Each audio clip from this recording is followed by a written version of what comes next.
Welcome to Made in Asia, a new podcast series by Lifestyle Asia that aims to connect the cultural dots and communities through the power of storytelling in Southeast Asia.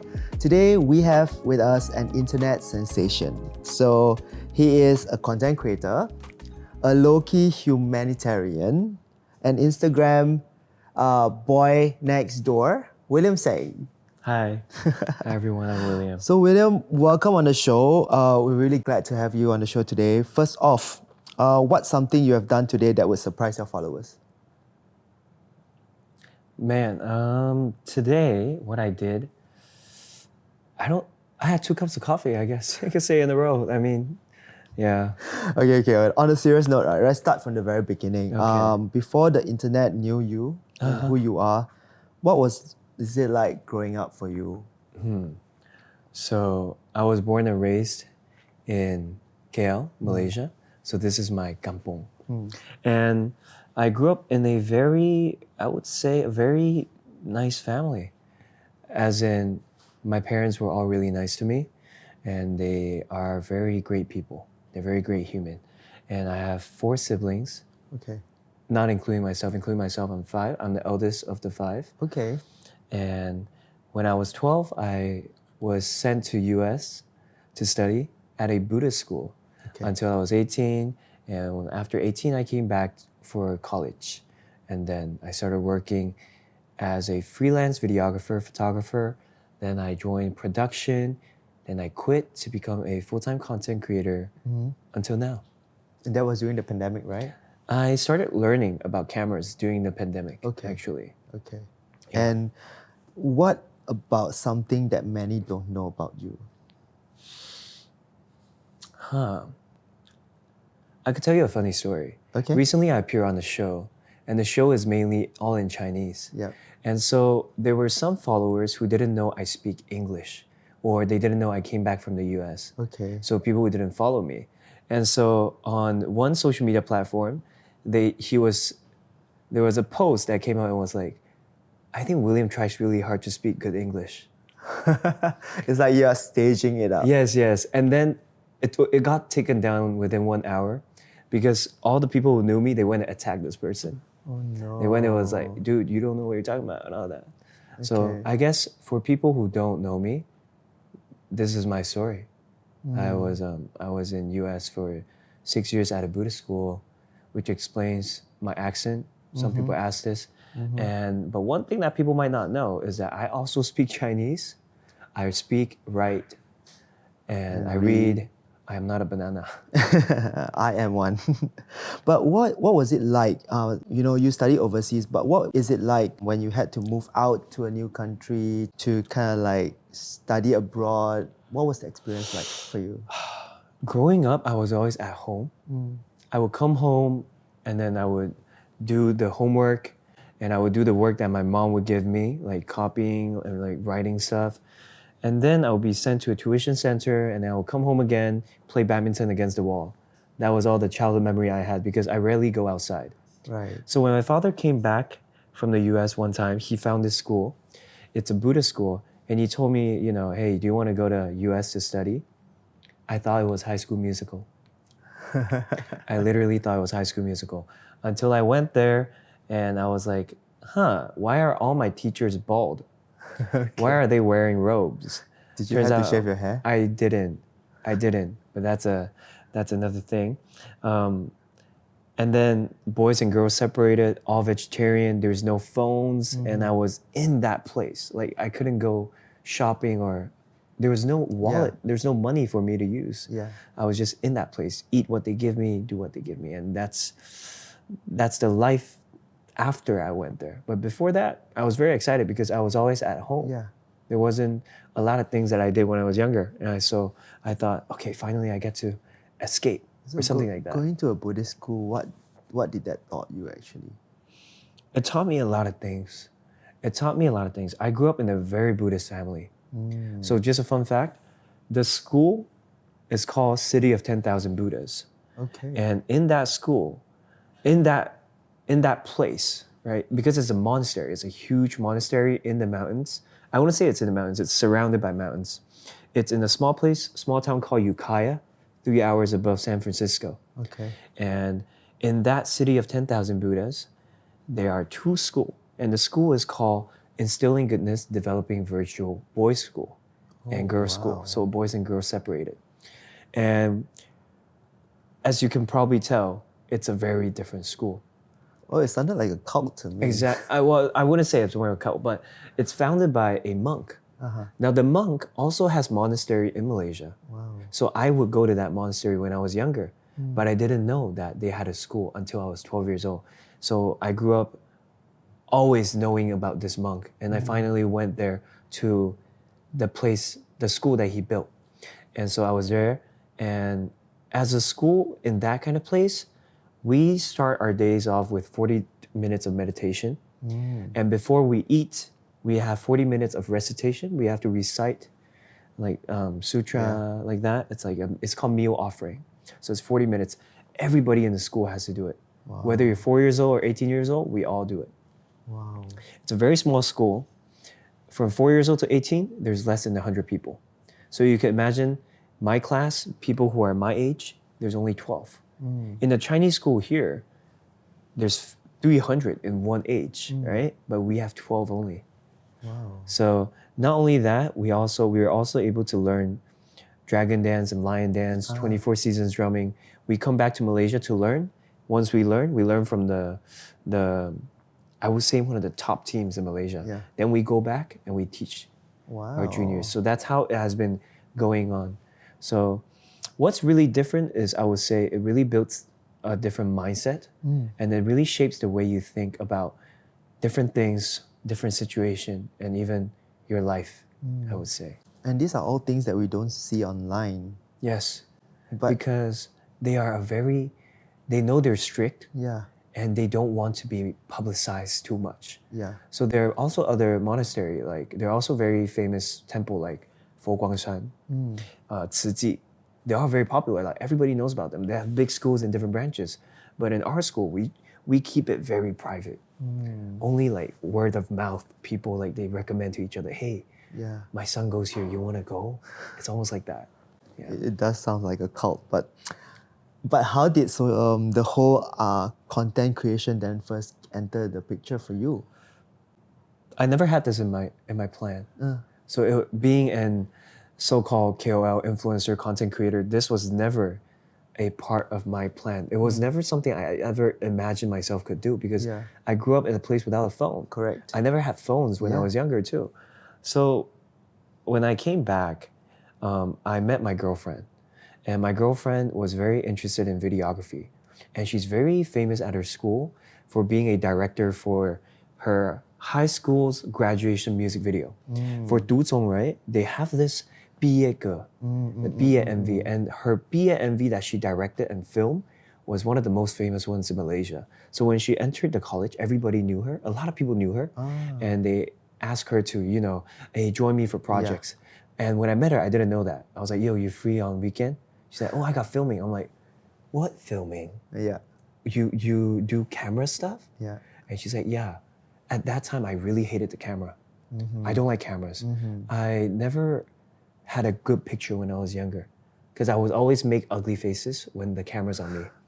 There's a word called derp. I'm not sure if you know. They call me like, I always derp. And so I was like, wow, the only way to get to know her is to also be interested in filming. So that's how I started.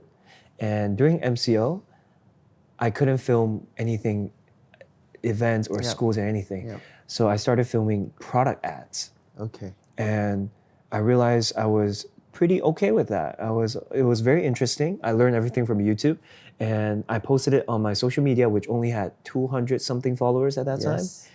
I posted it because I was like, oh, let me just share it out and see what my friends think. And my friends were like, how did you film this? So the first content that I actually did was a behind the scenes of how I film my ads. Right. That's how I started. And then as I was getting used to filming something while filming myself, filming it, so behind the scenes and final results, I was getting used to filming myself. So I was like, okay, why not film my daily life too? And I started sharing more about my life, cooking, giving haircuts, my life with my girlfriend and everything. And then that's how it started. Yeah, and how do you manage with the massive following, the growth? How did you handle that? So, I mean, I started with 200 followers. Yeah. You're sharing it to my friends. And I never thought of becoming someone who's like, hi guys, hi YouTube, whatever. I didn't think about that. Yeah. And with this 1 million of followers, all I could say is that I am very grateful to them. And the reason why I'm continuing to do this is because I feel like I am in a very fortunate position where I'm able to do this for a living and have all these people watching. Yeah.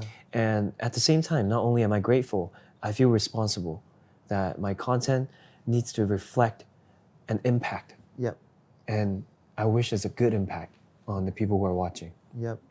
Pretty much like a teacher of sort, right? You're like a guide. I'm not a fun person.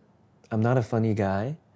So for me, value is the only thing that I can give. So I hope that in whatever content I do, there's a certain value that you receive. Yeah. It could be information, it could be recipe on cooking, it could be inspiration or motivation. But maybe in the future it could be, comedy, but I'm not a funny guy, I'm not a funny guy. Maybe you are, but you're probably like denying that. I don't know. Yeah, but how did your parents and your family actually reacted to your growing online presence? So funny thing, my dad didn't want me to do social media. My dad hated social media. He didn't want us to show so much. When I was posting like my pictures with my girlfriend, you know what he said? Back in 2022, he was like, you should stop posting these because you're influencing your cousins to start dating. When I had less than 1,000 followers. Okay. And I'm like, what? You're thinking too much. Because back then, his thought was, it's like a sword. It's like a double-edged sword. It could be used for good and bad. Yep. And he was seeing a lot of bad. Yep. Because he was seeing a lot of different people doing bad content. Yep. And so I was like, oh, whatever. I'm not doing content creator. I'm just sharing. Yeah. I didn't thought of becoming famous. So I started sharing more about my life. And when people started watching and started gaining attention, he was seeing the comments on my video, and he was seeing how all those were positive comments, and he started realizing that my content was bringing positive influence to people. Yep. And that made him realize that, hey, you're doing a good thing. Yeah, there's a value to it. There's a value to it. Oh, you're doing something good. Yeah. And now he's doing content. Oh, Yeah. so it's part of the family now, the content creating family? I could tell you one thing, he's the first content creator in my family. You know why? He bought a camera when I was born, and he was documenting everything. Wow. And he always had a good habit. I think he's a J person too. He would film and he would edit right away and he would upload to YouTube and he would put unlisted. Oh. So he would record, he would use YouTube as like his Google Drive. Oh. Yeah, so I do that too. So I learned from him actually. So do you have access to those I do. videos now? So I have all the videos from when I was born until now. Oh, wow. I probably have more videos than anybody I know because he was documenting everything. Wow. So if you're telling me, like in another way, he is my inspiration of documenting life now, because I hope that in the future when I have kids, I could do what he did to me, which was documenting their life. Yeah. And then you obviously did have that influence on your cousins and your siblings. Yeah. They're all content creators right now, right? Yeah. So there's actually 8 people that are part of my family, including my girlfriend. They're part of my family who are doing content. Yeah. And they're content creators. They have full-time job as well, but they also create content on the side. And they have interest on this. So what I thought was, how could I help them? How could we do this all together to have fun? Yeah. Were they always someone interested in content creating, or They after weren't. only watching you grow? They were not. None of them were interested. I started doing this, and there were no one around me to influence me to do this. Yeah. Like I said, I'm doing this mainly because there are people watching. Yeah. There are supporters, and I'm grateful for their support. And that's how I kept growing. And so when they saw me doing it, they saw like they could be sharing it. They didn't think about it until I would go to them. I'm like, so much, you're so, I think I see so much good in them that I hope that other people can see the good and all these really good skills that they have. Why not you show them and teach them? Yep. Yeah. Yep. But behind those numbers, right? What was that emotional journey of going viral and getting followers? Like, Was there something? Is there something that you don't talk about a lot? So when I hit my first 100K, Uh-huh. I didn't celebrate. My parents bought me a cake, and we took pictures, but I never posted it. When I hit 200K, I didn't celebrate either. 300K, 400K, 500K, 600K, 700K, I didn't celebrate. All the way until 1 million, I still didn't celebrate. And all of this over a period of like how long? When I first started creating content back in 2022, it wasn't full-time because I had a full-time job in a production company. And it was when I decided to quit that I decided to pursue it full-time. So I would post every day. But it was just like blindlessly posting because no one was there to guide me. And if you ask me about something I don't talk a lot, right? This is probably the first time I talk about this on camera. There was a period of time when I couldn't grow. I told my boss that I was going to quit my job to become a content creator. I got hacked the same week. Oh. So it was very embarrassing. There was also another person in the company that said, oh, you want to be a content creator? I hope you don't end up like everybody else doing the same thing. So that really stuck with me. And it was trying my best to not become what he said. Yeah. I was trying to prove him right. At the same time, it was also because I know I have no other choice now. I quit my job. Yeah. I have to do this. I have to put my sole focus, but I didn't know what to do. All I knew was consistency. And I kept doing, nothing grew. And the reason why I didn't say this on camera is because this isn't the thing I was going to talk about. What I'm going to say is that in 3 months of continuously posting, I didn't grow at all. And I was doing so much. At the point when I was about to give up, my grandmother passed away. When she passed away, there were a lot of things that I wanted to do. For example, just a week before she passed away, I found a cafe that she used to take me there as a kid. And I was very excited. I went home and I told her, hey, I found this cafe. Once you get better, I'll bring you out. You know, a week later, she passed away. And when she passed away, I realized there are a lot of things that I really want to do I didn't do. I could have, bought the bread back for her, right? Yeah. Why do I have to wait? Yeah. And that was also why I started Old Folks Home. But when she passed away, I turned off my phone. And 5 days later, after the funeral was done, my following grew. For the first time in 1 year, it started growing. I didn't know why. My old videos were blowing up. Not sure if people knew this, but there was a jelly drink recipe that I did.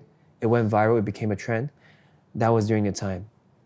And when it blew up, my only thought was, is this a sign from my grandma or a blessing that she brought people in to watch my video so that I could do what I've always wanted to do? And because of this thought that I have, I'm like, I cannot, since this is a blessing for my grandma, I treated it as a blessing for my grandma. The first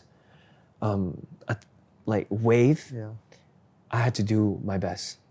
And so instead of just blindlessly consistency of posting videos, I started studying. I started studying all the other content creators. And I started to learn strategy, started to really think and put in 100%.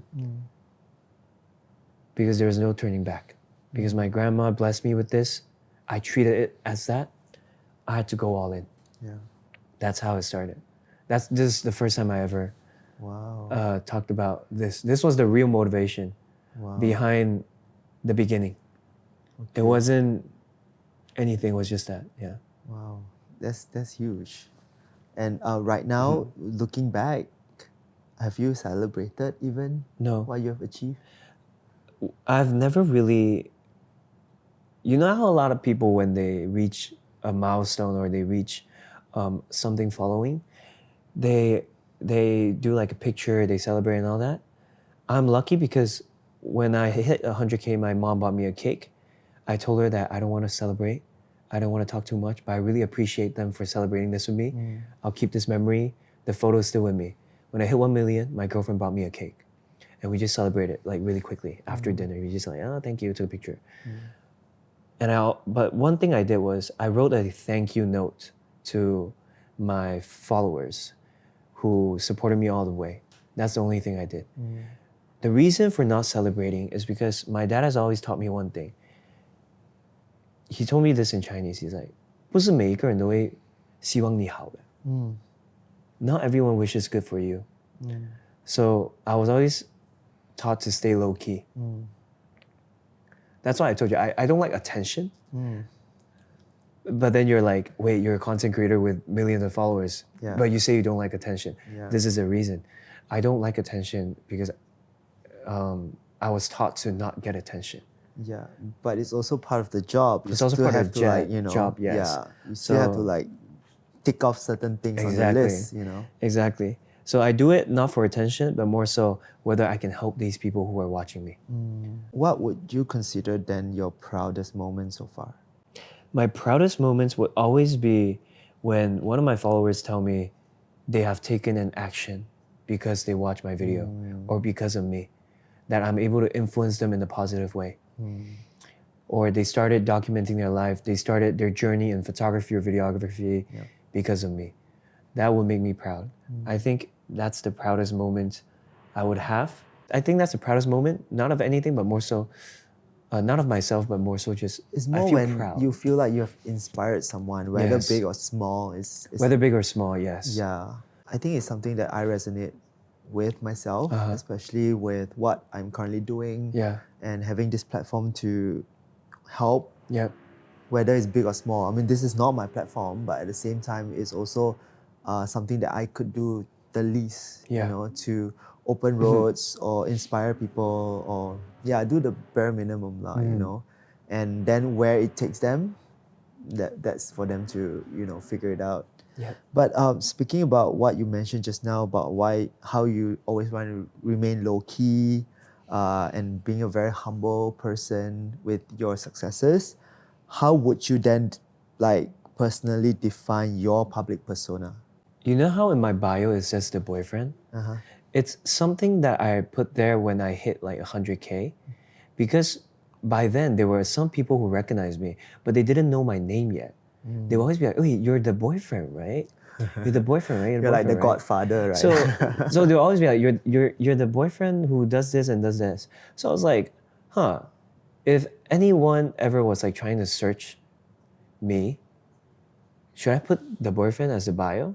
It was because people kept telling me, "Hey, you're that boyfriend, right?" Yeah. So I put the boyfriend. That's why I put it there. Okay. Until now. If you ask me what is my persona, I think I don't try to go to one thing because I do too many things.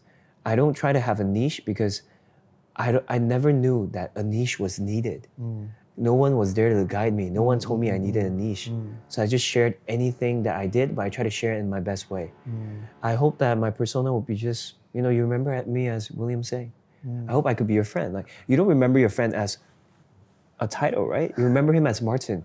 You don't remember him as the guy from Lifestyle Asia who was, Martin, So I hope people remember me the same way. Like, oh, William, Yeah, the like boyfriend. That. I don't know how they think of me. Right now, William, like for you, do you still make content for the algorithm, or is everything being very strategically planned? I think currently, for the past 2 years, one big thing that I've changed is I started making content for my audience. Not the algorithm, not the audiences on Instagram, not Instagram users, but the people who are following me. So I listen closely to what they want. I listen closely to what they need, rather than any guru out there telling me like, hey, you need to post at this time. Hey, you need to use this hook. I just go, hey guys, what would you guys like to see more from me? I'll do that. Yeah. And I try to improve. I've changed my cooking video style 5 times because I, just like you, how you always try to change up the Z-list, always try to be better, always try to see if there's anything could be different. I'm doing the same thing as well. I try to do that too. So it's about listening to my followers and creating content for my audience. That's what I focus on. And do you ever go through a creative burnout? I don't. I would say there's still tens of thousands of ideas in my head. So I will never run out of ideas. I run out of hands. I run out of time. I really hope if I could bring all my ideas out, there could be 1,000 or 2,000 more new videos. So there would never be a moment of time where I lose the idea. I think the reason is because I don't create scenarios. I try to share stories, journey, and my life. And in your life, there's so many things that you could never run out of. Yeah. But if your job is creating funny skits, I could understand there could be a creative burnout. Yeah. I understand. I totally understand that. Yeah. What would you say is your biggest source of inspiration? My biggest source of inspiration, I don't know if this relates to everybody, but it's the future version of myself. I could see the max potential that I could reach, and I have to keep trying to go for it. And I realized that with every year, the future version of myself becomes farther and farther because I have more expectations for myself. And for me, the inspiration would be always trying to hit my own expectation, which explains why I have a lot of, how do you say it? I find a lot of faults in myself because whenever I'm not able to reach them, I know it's my problem. It's never anyone else's problem. It's never the algorithm. It's never anything but me. It's very introspective also for Yeah. you. You internalize what you feel and then you work around it internally, right? Because no one is there to help you. No one can help you except yourself. Okay. It's always like that. Have you always been a very independent and self-dependent person? I was forced to be this. Okay, I could tell you a story that made me like this. When I was 14, I was in the US. I really wanted to go home. I wanted to go home so bad. I was crying every day for a month, calling my mom every day.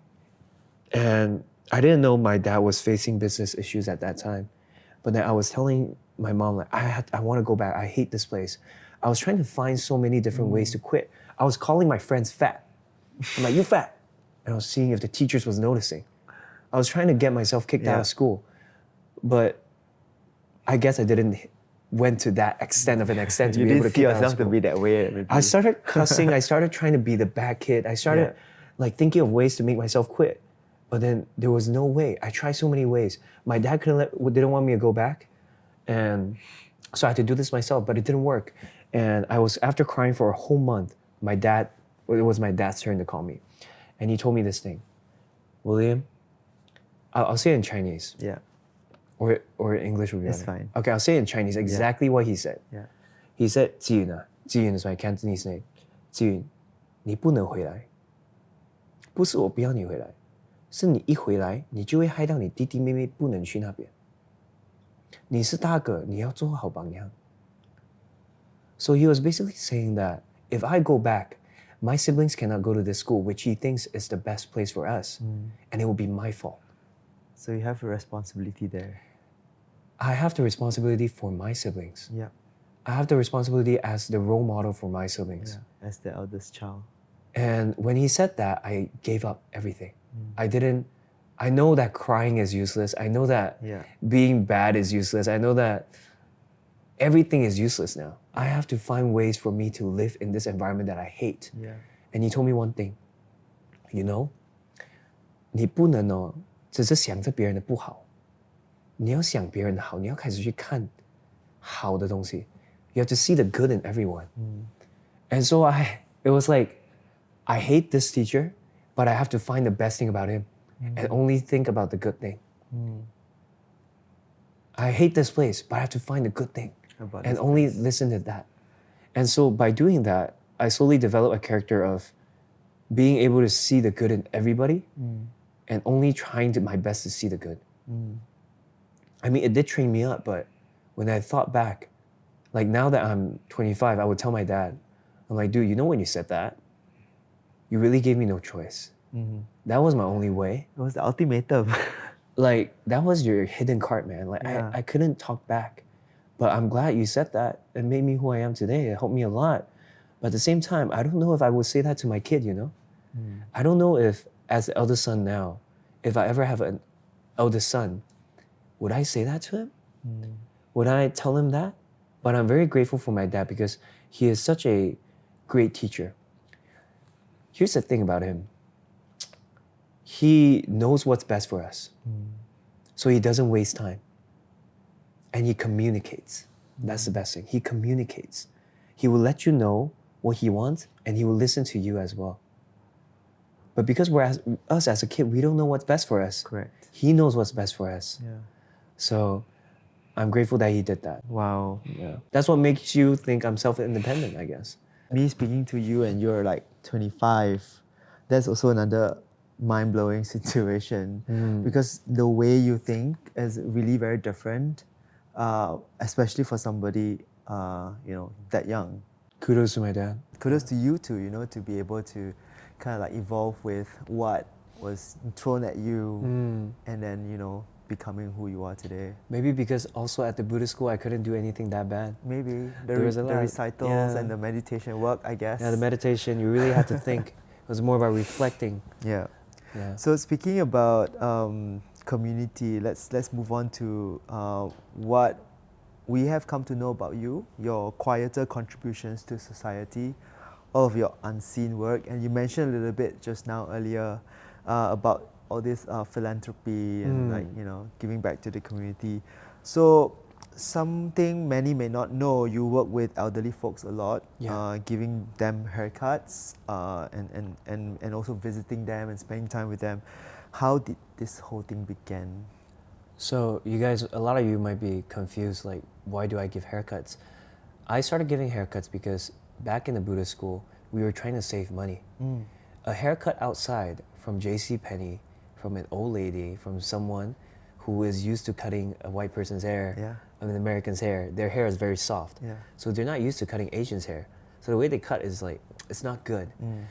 And the second choice is shave yourself bald, right? So back then, I started getting into, I was into K-pop. Okay. And then so I was like, wow, these people have really nice hair. And I see my friend's hair, and I'm like, the head shape is kind of similar. Hey, you're quite good looking. Can I try cutting your hair? So it started like that. Okay. The first time I cut someone's hair, I got scolded because I made the person keep touching his hair. He was like very admiring his hair. He was like, I gave him a mohawk. So he was touching it the whole time. And my teacher's son was like, what's this guy doing? Who cuts his hair? From now on, you can't cut hair. Okay. Everybody shave bald. But guess what? After that meeting that night, another friend came. William, can you cut my hair? I was like, did you not hear the teacher? I am from now on banned from cutting hair. And he's like, but you're the only one who's willing to try a different thing. I don't want to shave bald. So I started doing it in secret. Yeah. Cutting it bit by bit. Okay. And then slowly after 3 years, I cut the teacher's hair.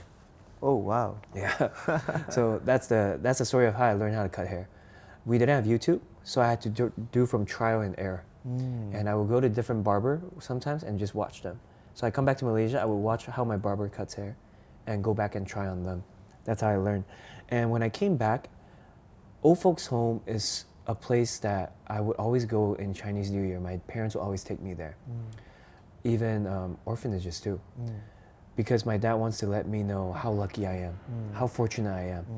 And we always go there and I would see, even in the US, we always deal with old people, we always help them. We always do volunteer. Why I started giving haircuts is because I feel like rather than donating money, there's something that I want to do, which is spend time with them. When you donate money, yeah, it's a great thing. You go there, you donate, you help them. But I think that by giving them haircuts, I could contribute in another way that they might need. Yeah. I'm not sure how many hairdressers are there to help them give haircut, to give them haircut, but if I can do it, why not? And I've always wanted to do that. I've really always wanted to do it. Why did I start? I started because my grandmother passed away. Just now I told you about the story of how I found this cafe. I found this cafe that my grandma used to bring me. I didn't bring her there. It was too late. And I felt like, wow, it really reminded me that if there's one thing that I really want to do, I need to do it now, or else I would have regret. Because I didn't want to have that regret, 2 days after she passed, the whole funeral was done, I called my dad and I was like, Dad, give me a place that needs people to cut hair. And Old Folks Home. And it was this place that I still go to. Why do I go to this place every month? It's because the first time I went, they asked me, are you coming back again next month? So I said, I will come back. It's a promise. And I kept going there. And with the time that I have, I realized that I only have time for one. Rather than going to different places, I stick to one. And I'm very grateful that most of them are still here. the old folks home. I started in August 2022, so it's almost around 3 years now. I mean, this whole situation is so humbling actually for me. Yeah, listening to you. But can you maybe share like what this whole experience that you have done for years taught you? The biggest lesson, the reason why I went there was because I didn't want to have any more regrets. But when I went there were so many more regrets. And I realized that you cannot avoid these things in life. There were two elderly uncle. They were the first two people that I gave haircuts to there.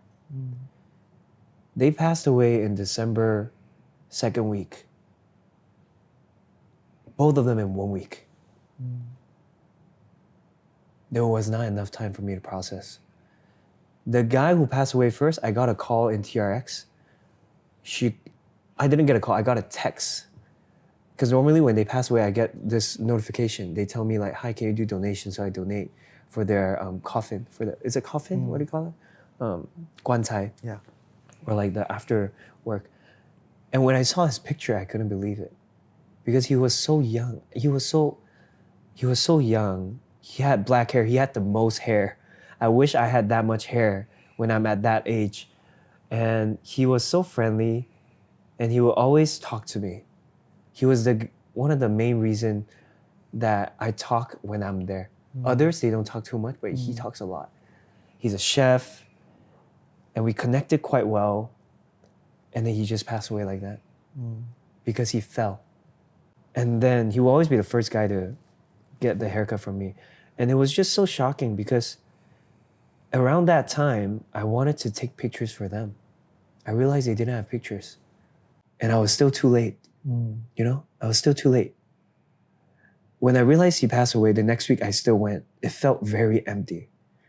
And I was curious because every time I go, there's this one uncle, the second person.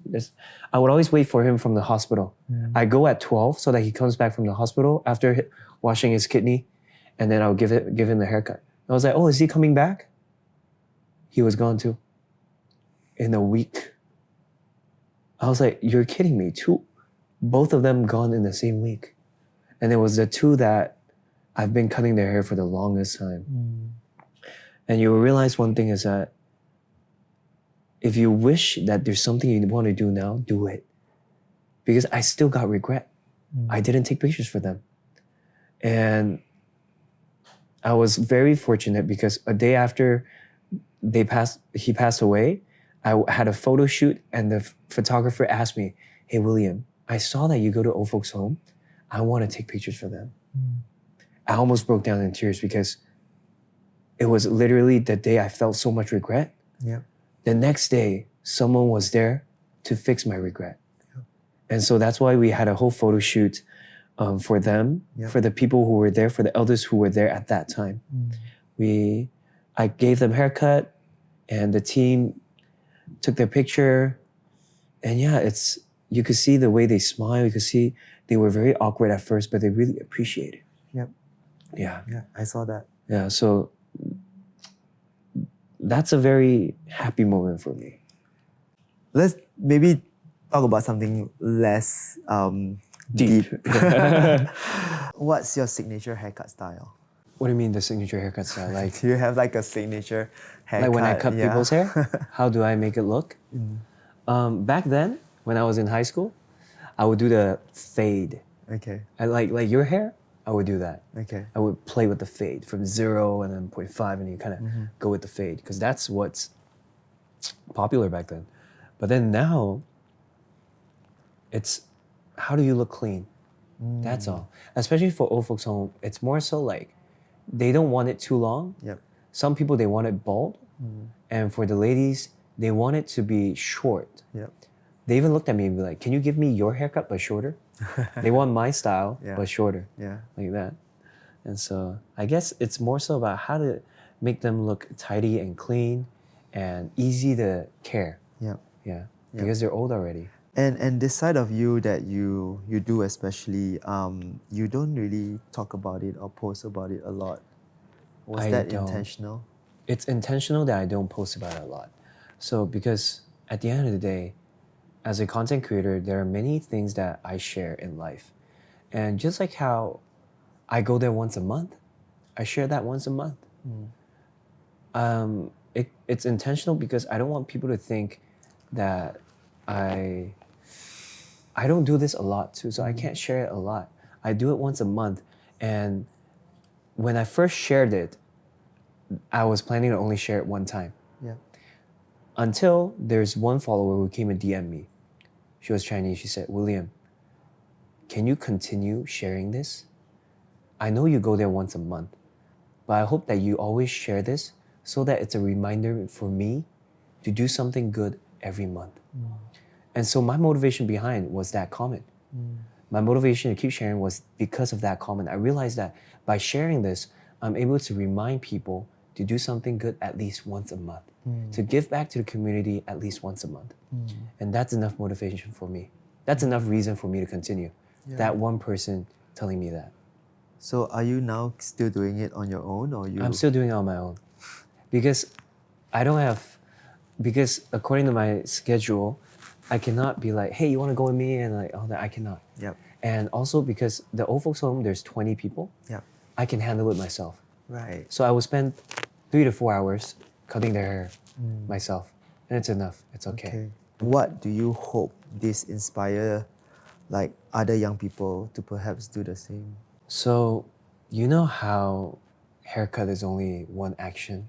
Yeah. A lot of times, if you're not a hairstylist, you can't give haircut. Or if you don't know how to give haircuts, you can't do that, right? But I hope that by doing an action, I hope you understand that it's not just money, it's not just haircuts. You can volunteer to help anything, literally. My video isn't to tell you to go do haircut. It's a reminder for you that these people exist, they need help, and you can help them, no matter what it is. For me, it was haircut. For some people, it could be donation. For some people, they could help build stuff. When I first went to this old folks' home, half of it was not covered. I was cutting hair in the sun. And then for some reason, slowly people started donating more, and they built a whole shelter outside. So they could actually hang out outside. So that's great. Yeah. Yeah. Okay, we move on and talk about your passion for cooking. Ah, So you're known for your cooking content on Yes. top of your transition videos. uh-huh. Have you always been interested in cooking? My mom was always the best cook among her family. My grandma was also the best cook among, Yeah. So I know for a fact, ever since growing up, my family will have the best food out of all my relatives. Okay. That's for sure. And I've always been interested. But what really got me started was meeting my girlfriend who enjoys food. Because she loves it. And then she would send me like, oh, that's how you make it. Like she would send it to me. And I'm like, that's not difficult. Let me try making that. Yep. And then the first thing I actually tried making was a donut. Yep. And I was like, wow, I didn't know you have to, ferment the yeast. I didn't know you had to wait. I didn't know you had to do this. I failed 3 times. And I'm like, gosh. But I already bought the ingredients. Let's keep doing this until I succeed. Yep. And when I succeeded with that donut, I realized that everything is not too difficult. Yeah. If I could do a donut, Yeah. I could cook a pasta, right? Yeah. If I could cook a pasta, I could make a mango dessert. All I gotta do is learn. So I started learning and practicing. And that's how it started.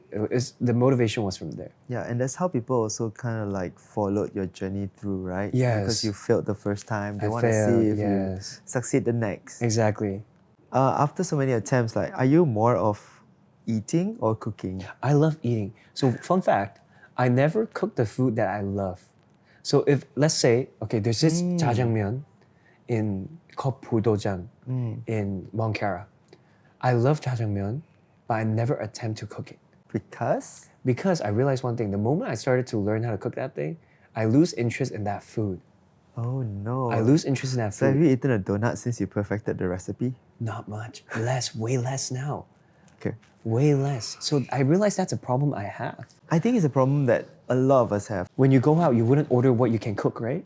Yeah, but sometimes when I'm trying to make like my favorite thing, and I do sometimes realize that I actually make it better, Uh-huh. it spoils my experience eating out. Exactly. Yeah. That's why.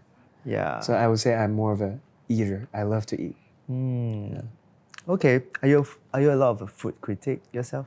I'm not, because You're not picky? back in the Buddhist school, all I had was rice, steamed broccoli. The pasta was just a canned tomato, heat up, thrown into the pasta sauce. Thrown Okay. into the pasta. That's what I had. Okay. So I'm probably the least pickiest person you would know. Among your friend list, I'm probably the least Okay. picky. Yeah. Okay. So let's lighten things up with a little game. We'll be Alright. asking you a series of quick-fire questions. Okay. In a segment we like to call "What Would You Cook?" Okay. Okay, are you ready? Sure. So, what did you cook for your girlfriend on your first date at home? First day at home. Crap, I forgot. But I remember what's the first thing I made for her when we started dating. I was still at school. I was trying to make like an egg fried rice. Okay. I didn't know how. I was cooking in my dorm, and I ended up buying like some dishes from the zafan, and I mixed it in together. So, but it ended up very watery and soupy, like the fried rice. But the egg was good though. Okay. The egg yolk was Okay. the egg was perfect. Okay. Okay. All right. Quick fire. Okay. Okay. What would you cook for a rainy day Netflix marathon? Sukiyaki. What would you cook for your best friend going through a breakup? Oh wow. Maybe something to do with soup. Tomato udon. Tomato soup udon. Okay. Something like that. Tomato breakup. Tomato. I mean, I recently made that and I feel like it's a very comforting food. Okay. Yeah. What would you cook the morning after coming back from a long trip overseas? Ramen. What would you cook for a surprise birthday breakfast in bed? Oh, I think it would be like the typical English breakfast like Okay, that. the whole spread, Yeah, the yeah, sausages like and that, eggs yeah, and all yeah. that. Yeah. Okay. What would you cook if you only had 15 minutes and one pan? Wow. Oh, just fry an egg, brother. Yeah. Maybe fried rice. I don't know. 15 minutes fried rice? Yeah, it's very simple. You just cut the spam, you just throw the rice Okay, in. If there's professional. rice, if there's rice. Yeah. But if no rice, maybe eggs. Literally eggs. Okay, what would you make for a late night snack? Ooh. I'm a big fan of ramen. Oh, you really love your noodles, huh? I love ramen. Okay, so what would you cook for someone who says, I don't eat carbs? Chicken breast. I'll let you eat as much chicken breast as you like. How would you prepare it? Because I love carbs.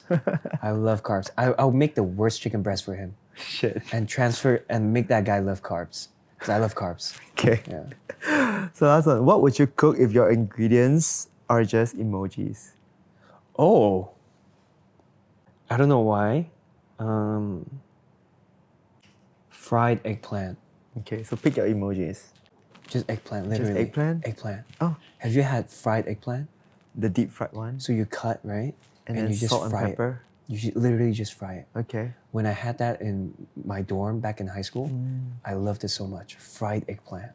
I had the one with like salt and pepper, you know, like how they use like squid, but it's actually eggplant. They deep fry it. Yeah. And then it's like, Exactly. oh, Something like that's that. so good. It's so good. It's very simple, but it's good. Yeah. Yeah. Yeah. I think eggplant is very underrated. It's so underrated. Yeah. I think people don't like the texture. Maybe. But if you cook it right, it's good. Yeah.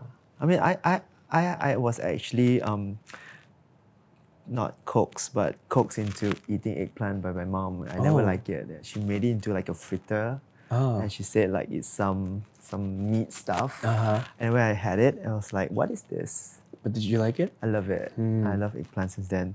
Okay, I got one bonus one. What would you cook for the old folks if they would have come over for dinner? I would say a really, really warm and tasty porridge. Because they can't bite. So if it's something that's very comforting and like easy to eat, yeah. I noticed a trend about you. It's very soupy, it's noodles. Or... My favorite food is soup with rice. Right. If I eat rice by it alone, it's very dry. I am heavily influenced by my girlfriend. Okay. She is like that. She made me like this. Okay, so William, you turned 25 this year. Eh? Yes. So personally, where do you find yourself right now in terms of personal growth? I realized a few years ago, I've always thought of doing things alone. I've always thought that all I need is me, myself, and I, because I'm the only person that can help myself. But right now, I realize that I have bigger goals that I want to achieve. I hope that I have a bigger team. I hope that I can have a team of people who could do things good together. Not just to do things for me, but to do things for themselves. Everyone to grow together. Because if you're the only one that's growing, there's no point. The only success is when everyone grows together with you. Yes. And I think that's what I wish to do. And I wish to build a better community and also spend more time with that community. So can you maybe share a little bit about what's the next goals that you were talking about? The next goal would be, there's so many different things. Okay. But if I were to be very, very honest, one goal that I have set for myself that I cannot control, but I know that it is the end goal if I get everything right. It will be 2 million followers on Instagram. It will be growth. It will be Listen, community. guys, 2 million followers. It's because it's not really because I want 2 million, but more so it's a benchmark and it's something that will come if I do things right. Okay. Do you also see yourself expanding beyond content creation? Yes. Acting? I'm not sure about acting. Singing? I cannot sing for goodness sakes. I cannot sing. More social work? What is it?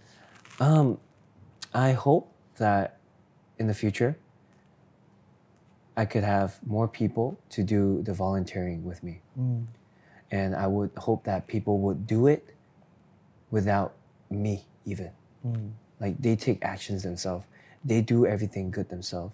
If I'm able to influence 30 people in the room to do one good thing or give back to the community once every month, and they find that enjoyable, that would be very satisfying for me. Yeah. Wow. Okay. What is something new you are learning about yourself these days? People management. I realized that I have started to want to let go of many of the things in my hands for reaching the bigger picture. I cannot do everything myself. Yes. Yeah. Yes. That's why you realize you really cannot do anything or everything yourself. Yeah, I don't have the time. Yeah. So is there anything that you would like to also say to your community out there? There is. I think the whole basis of this whole podcast, I've been repeating this one thing, and I feel like I hope that this will be the takeaway for them, is that if there's something that you've always really wanted to do, whether it's giving back to the community, buy something for someone, do something for yourself, step out of your comfort zone, do that as soon as you can. The longer you prolong it, the more regrets you're going to have, and the longer it's going to take for you to reach those goals. So if there's that one thing that you really want to do, as long as you really want it, go for it. And I can't wait for the next things that you're going to achieve, buddy. Like, I hope I get to achieve them too. I hope so. because I think if my 25-year-old self was scream at myself for not doing enough. I was screaming at my past 24, 23, 22. Well, that's when you blew up, no? But I'm still not satisfied. Okay. It's always like there's something missing. There's something I could do better, but what's done is done. All I have to do is focus on what's next. So, my last question, and I have to ask this, on a scale of 1 to 10, where do you find yourself right now? 1. As in the max I can be? Like, what do you mean by? On a scale of 1 to 10, so where do you find yourself right now? How would you rate yourself right now? 1. You're very critical. I am. I don't think I'm anywhere near 5, let alone 10. If I'm at 10, I think there's so much more that I would be doing. But because I realized that there's so many things that I didn't do, and there's so many things that I could have been doing, I will put myself at 1. And I'm trying to reach 5, and I'm trying to reach 10, but I'm at 1. Wow. Yeah. Okay. Thank you. Thank you. Thank you for having me on this podcast. Thank you.